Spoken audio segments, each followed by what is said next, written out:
And then there's this feeling of Zion, of like, I'm not here just to criticize you, Bishop. Like, yeah, I could build a list of 5 things you should probably do differently, but what keeps you up at night that maybe I can help? Be part of the solution. Yeah.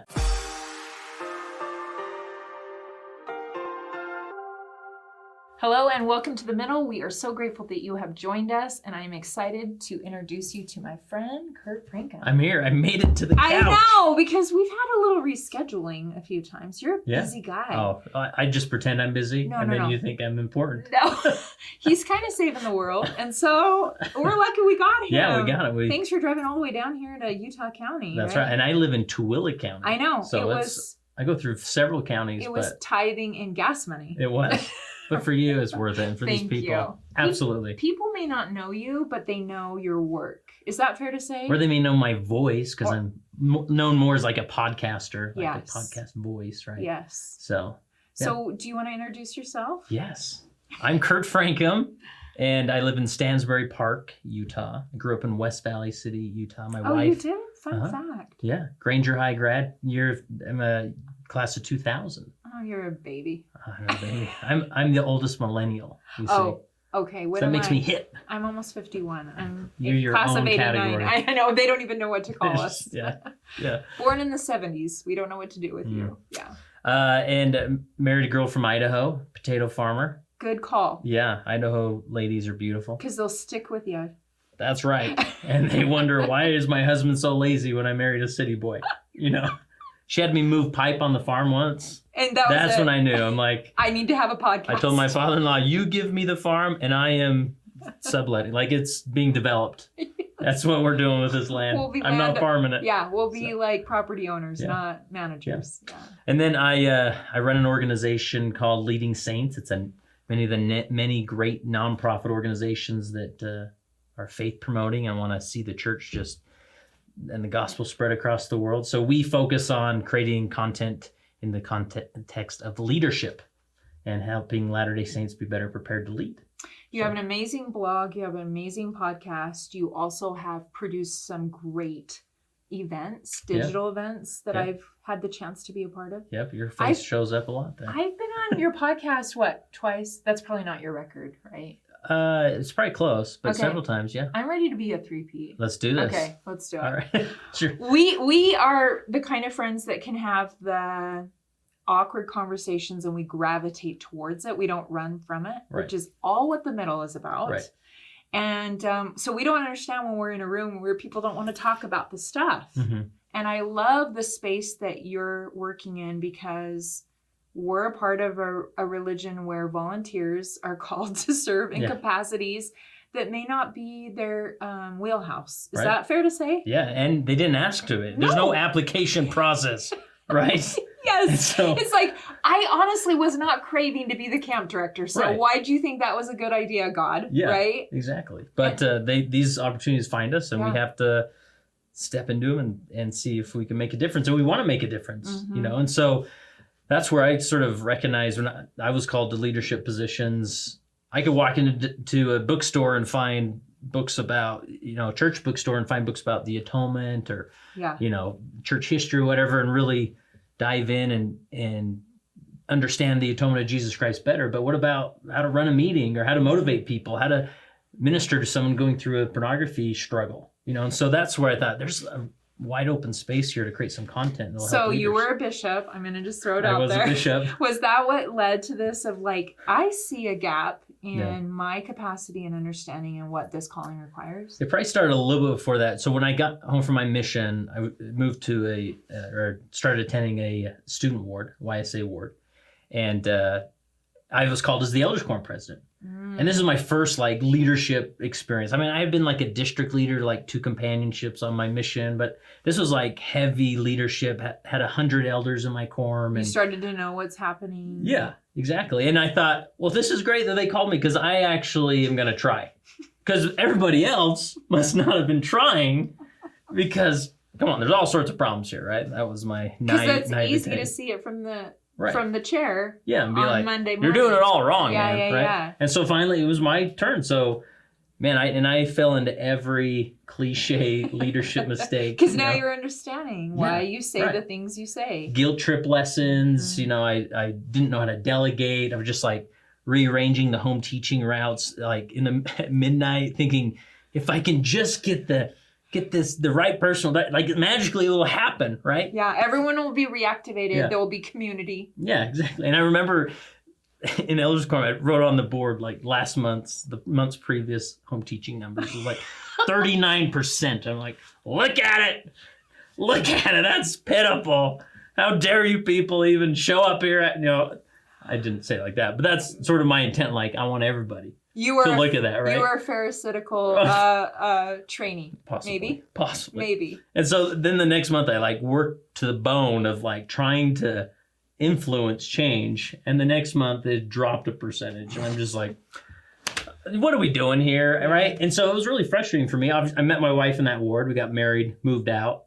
A few years later, I was in a ward, served in the bishopric. That bishop got released and I was made the high priest group leader.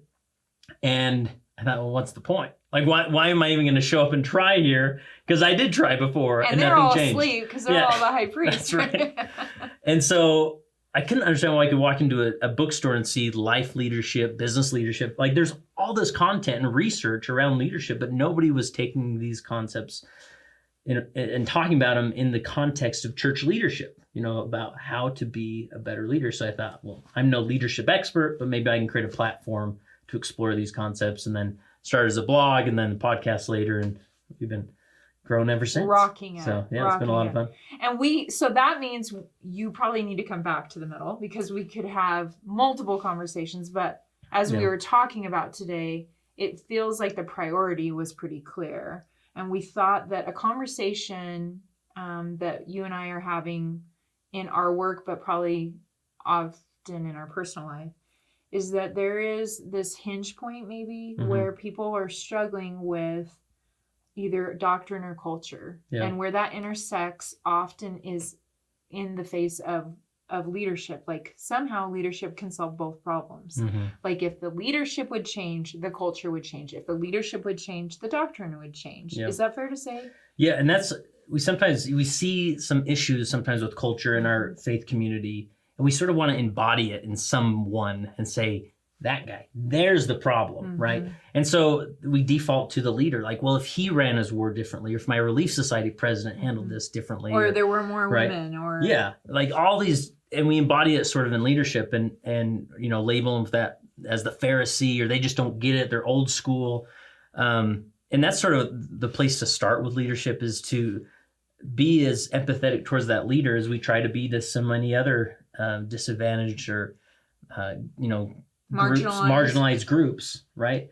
The reality is, leaders in the church, they can be marginalized too. They are a small demographic that are trying their best, and maybe they don't have all the facts, or they could do better. But let's start with empathy there and just say, wow, you got a tough task ahead of you, and you're doing your best, and I just want to express love to you, right? Yeah. And that's because really, your plumber, who all of a sudden is now the bishop, is like, I can help you if the drain is clogged. Right.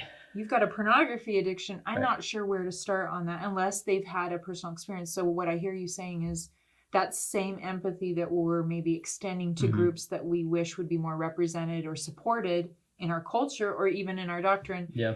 Let's include leadership in that. Right. Especially bishops' wives. I feel like there needs to be a special secret support group for bishops' wives, because all of a sudden now your husband has a calling, and my friends that have been in that position are like, no one's talking to me anymore. They think I know everything. They think if they tell me something, then my husband's going to find out. Yeah. And I'm like, there's a gap there. So you have some ideas on how to help in framing or restructuring a cultural issue, a doctrinal problem where it comes to leadership. Yeah. I think the big issue with this language you use, like, it's not culture, it's doctrine, or this dichotomy of culture and doctrine, is that we often point at things like, oh, that's bad culture, or that's just culture. And it's almost like this monster that's in the room that sort of snuck into our chapels and is sitting there. And so we point out, that's culture, right? But nobody's stopping and saying, wait a minute, like, who let that monster in here? Like, how did it actually get into our community? and that's worth we're thinking about, especially in a leadership context, because if a leader can influence how negative culture actually gets in, then we can start, stimulating positive culture, right? But that requires a leader that wants to be a little self-aware. Yes, and that's when I came down to 5 points as far as like what leaders could be aware of or to contemplate to avoid negative culture, and one of those is self-awareness. Okay. Like and I had been that bishop who just thought, like, walking around like, I'm doing a pretty good job. I mean, people like me. Tithing settlement went off without a hitch. We were done by December 24th. Yeah, We're good. And everybody smiles at me. Right? and that may be the case, but what are we doing? And this is either in the context of leadership or just in any part of our life. Like, what are we doing to be super self-aware? I mean, I could be sitting here talking with this piece of spinach in my teeth right now. I would tell you. I would promise. hope so. Yeah. We're that good of friends. Yes. But if not, it's like, when am I taking the moment saying, hey, is there anything about my appearance right now, that's maybe distracting or not helpful, right? And creating those scenarios where a leader can come to his ward council and say, let's imagine I am just crazy. Like, what could you tell me that would help me be more self-aware of my leadership style? What am I missing, right? What if every president and bishop and stake president and any leadership position you can think of in the church just heard you say that, and they went and did that this Sunday? Yeah, it stimulates safety in that room. Like, I can say anything to my bishop. And many times as a bishop, I tell my counselors, like, there's no better sound to my ears than when you say, Bishop, I disagree with you. Right? Yes. Like, that's what's going to stimulate further revelation, inspiration. And it was so amazing for me to walk into a meeting or whatever, feel like I know the answer. Here it is. And then to see that pushback and that discussion and then walk out like, no, I was off. Like, there was a deeper message for me to discover. Brilliant. Right? That is brilliant. So self-awareness. Self-awareness is a big one. Another one is just like lack of ability. This is like one of my biggest leadership mantras I often state is never confuse a motivation problem, or never confuse an ability problem for a motivation problem. Yes. Because we see like people aren't ministering. Like, maybe they just don't understand. I'm gonna get up and I'm gonna motivate them that, don't you know Jesus wants you to minister? Like, what are you missing, right? It's an ability problem. A lot of time it's an ability problem, right? And so, especially with the change in the program where it's not like show up, do this lesson, there's no check the box checklist, right? And so a lot of times we have to recognize the negative culture sometimes comes from leaders, individuals who just don't have the ability. And the more we can recognize that, the more empathetic we get. Like, wow, you know what? Yeah, he doesn't have much time, or she doesn't have much time to really investigate or learn, or they didn't go through some leadership seminary that prepared them for this. But as leaders, you can get to a place of saying, I'm going to study, I'm going to read. There's some great resources out there. I'm going to work on my ability as a leader, and that will stimulate more positive Listen culture. To Leading Saints podcast. Right. And I always say that, like, Leading Saints isn't for everyone. I wish it was, because it's not like we act like we have the right formula of what a good leader is or isn't, but just being a leader who's in a cadence of, I'm going to just be open to ideas, and I'm going to listen to this and learn and maybe try some things and see how I can improve. Because that's how the Spirit works, right? Yeah. Like,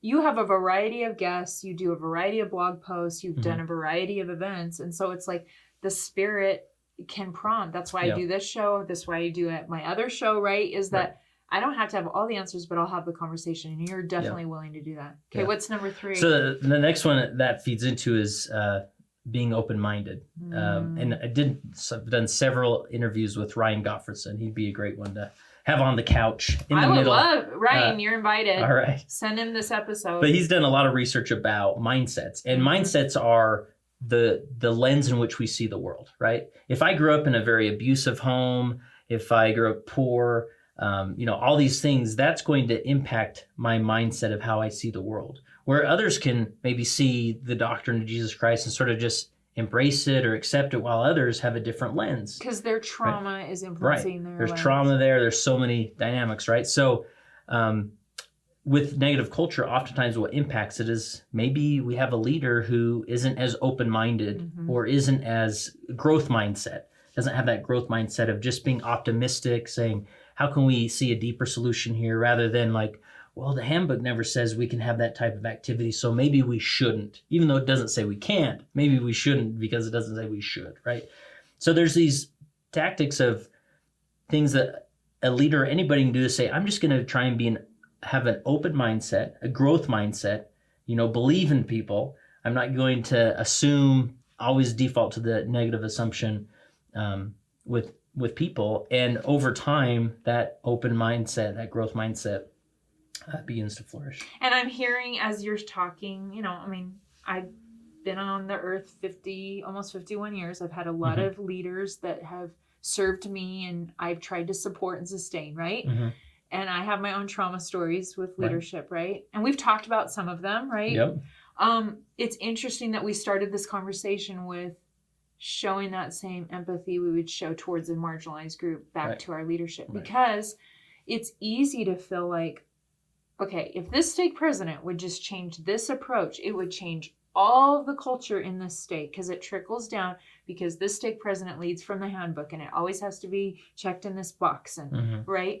And until you're the one in the leadership position and doing the little like Kurt Francom awareness of like, wait, it's not working. Right. And so isn't that the great part of, once I was a mission president and now I'm the nursery leader of our church, right? Right. And God's always like, cute, look at my kids. Yeah. I'm going to give them a really long rope and they're going to mess it up. And I'm not panicked. I'm assuming a lot is going to get worked out in the millennium. But in the meantime, what would be something that someone could do in a capacity that is sustaining when they know that their leader is creating that maybe trauma story for them? What would you suggest to the person that's listening that's not in leadership but is struggling because they're like, cute, they're sitting on the old couch talking about this, but do you know what my bishop did? Do you know what would you say to that member? Yeah, because it's easy to get into this mindset or this position of like, I would love to give my leader empathy, but he or she does not deserve it. Like the things that they've done, right? But the reality is none of us deserve the grace of Jesus Christ.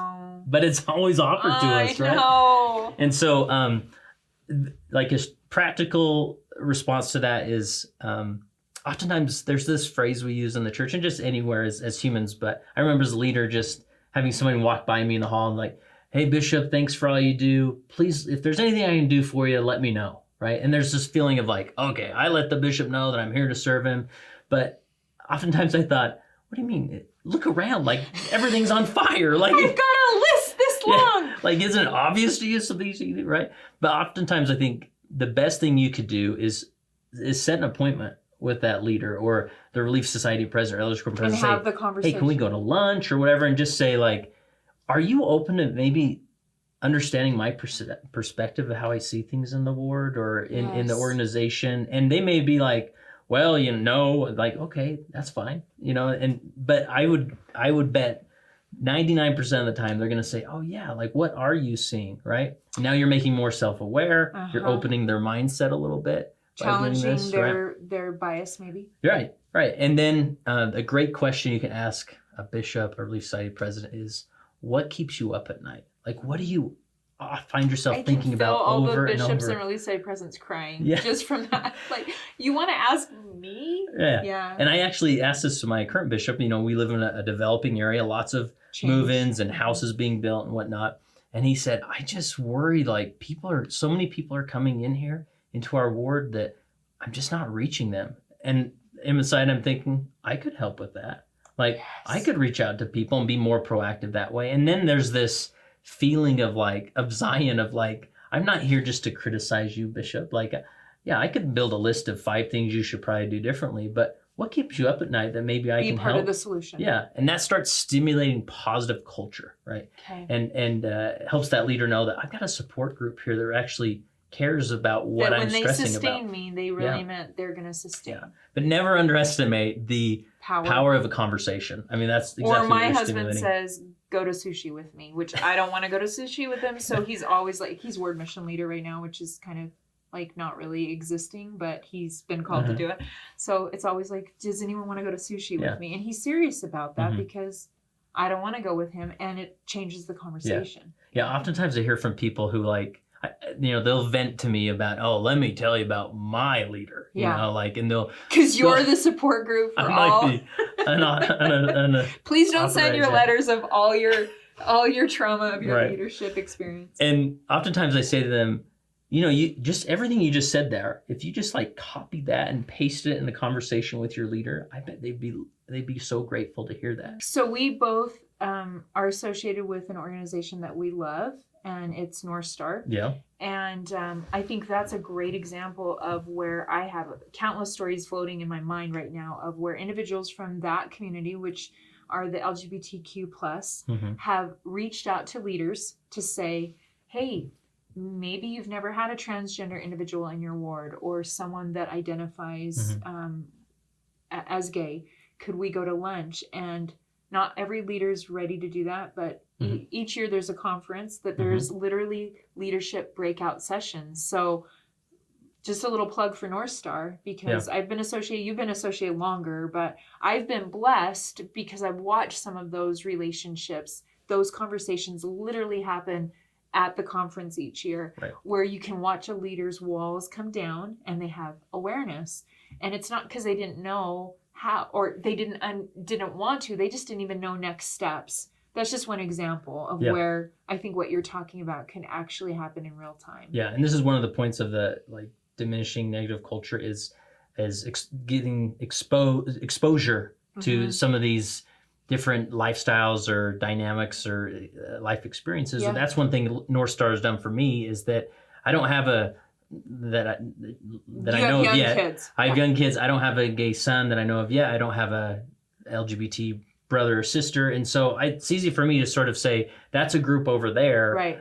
And they're just doing it wrong. Right. But for me to step into their world like North Star offers and be the minority in a room of LGBT Latter-day Saints and receive their hugs, hear their stories, cry with them, it has a paradigm shift. And then when you show up on Sunday, you're suddenly more like, oh, I'm a little more empathetic. Families? Yeah. And then you're more of a resource to step into and creating a safer culture within your wards and communities where it is obvious that it's a safe space for someone to show up wherever they're at in their covenant path, right? Yeah. And raise their hand in Sunday school or serve in a calling. Yeah. And you're less likely to just dismiss people. You recognize the messiness. Right. You're willing to sit with people in that messiness and then say, well, where do we find Jesus in this? Because we both need him. Right. Yeah. And we're making it sound simple. Like these are triggering conversations. These are, I think anytime there's change, I know I'm heading in the direction of growth because it feels uncomfortable. And so I think this is a safe space on the yellow couch to have the conversations. But the reason this show is called The Middle is because it is not an end point. It is an ongoing process. So either you're in leadership or you're trying to work with a leader that's a struggle for you right now. I love the suggestions you've already made about facilitating progression and change. What would be maybe one more takeaway or suggestion in this process of building Zion? Yeah. I would just say like the more we can offer to leaders the way that we can be led. It's almost like in a marriage, we can't just assume that our spouse knows how to love us, right? Maybe we are, we have a certain love language of receiving gifts, but we keep trying to do acts of service. Right? And we keep missing it. Like, what do you mean, right? I always give the example of like, I could buy my wife a vacuum for her birthday because I love her. Right. But she may not receive that vacuum as a sign of love. She wants you to do the vacuuming instead. Yeah. It's like not a good. Don't get the spouse a vacuum for a birthday. And so to step into that messiness with that leader and say, I want to hold as much empathy as possible for you. Can I tell you 2 or 3 things the ways that you could lead me? And maybe it's I have a LGBT son, and if you could listen to these 3 episodes or read this article or be more familiar with North Star or whatever, like that would mean so much to me. Would you do that for me? Right. Okay. And just these little things, because that leader's going to be like, oh, I thought you just wanted me to unlock the doors on Sunday. Oh yeah, I can do that. Yeah. Like let me do that. And little by little that they start getting that open-mindedness, their ability changes. They start being more self-aware. They get exposure to more things, and just so people are counting, I think we've only done 4 of them. The 5th one is understanding doctrine, right? Like understanding the grace of Jesus Christ at the core of the doctrine and teaching that, and not defaulting to like, well, because of the doctrine, these are the behaviors that we expect, but just sitting in the doctrine of like, isn't it beautiful that we have a Savior, a Redeemer, which who will is go the anywhere core, for us, right? So when Yeah. we get caught in the weeds of Right. using doctrine as a whipping post, right? Literally, we do that. We've taken Jesus out of it. Right. Is what I hear you saying. Generally speaking, I feel like you've given us some actionable steps. Where can people find you if you want to share this episode with a leader and say, hey, sushi's on me, right? Yeah. Send this episode, but where can people find your blog, your podcast? Yeah. Well, if they're listening on YouTube, we have a YouTube channel, Leading Saints. You can Google Leading Saints, leadingsaints.org. If you're a big podcast listener, there's 500 plus episodes that you can jump into. And so search for us in any podcasting app. And Instagram. And Instagram, we're there. Yeah. So. And you share cute pictures of your daughter I sometimes. do. Yeah, she's adorable. She is adorable. Thanks, So, Kurt. You're the best. Thanks for the invitation. I'm glad we're on Earth together at the same time. I know. I've told you that before, but I'm saying it again. Now it's on tape. It's on tape. It's on tape. And please share this episode, especially if you have some hurt that you're still trying to work through from past leadership, or you've just been called in leadership and you're like, I don't even know where to go. I hope this has been a blessing and that you can share this with someone that's coming to your mind and heart. That's how this community grows. And we'll see you again next week on The Middle.